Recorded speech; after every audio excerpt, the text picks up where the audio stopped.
आज हम बात करेंगे कि गांव में ग्राम पंचायतें क्यों बनाई गई, क्या उनका उद्देश्य है, किस लिए, और ग्राम पंचायत में जो प्रधान चुने जाते हैं वो आखिर कौन चुनता है।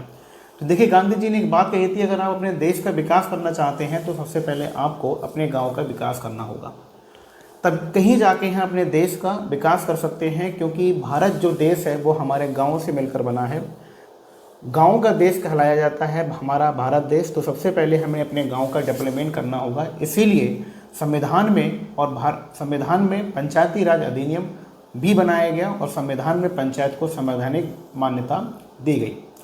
मान्यता देने के साथ साथ में ये भी सुनिश्चित किया गया कि गांव के लोग आपस में इकट्ठे होकर अपने विकास के लिए, अपने डेवलपमेंट के लिए एक रोड मैप तैयार करेंगे।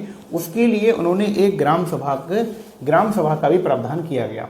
अब ग्राम सभा क्या होती है, देखिए 3 स्तर पे आप समझ सकते हैं। प्रधान होता है, ग्राम सभा होती है और वार्ड मेंबर होते हैं।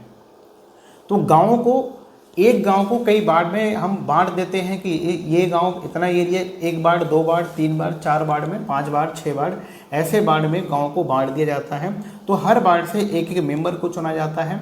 इसके बाद आती है ग्राम सभा।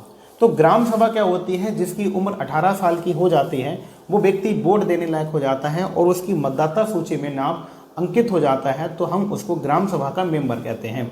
ग्राम सभा का मेंबर आपस में मिलकर एक ग्राम पंचायत मद में जो है प्रधान को चुनते हैं। सारी जिम्मेदारी विकास की वो आ जाती है प्रधान की। प्रधान का काम होता है कि ग्राम सभा को हम सही तरीके से साथ में लेके चलें और अपने विकास के, अपने डेवलपमेंट के लिए है योजनाएं तैयार करके हम उसको ब्लॉक में भेजें, जिससे हमारे लिए, हमारे गांव के विकास के लिए जो है जितना भी धन है वो आए।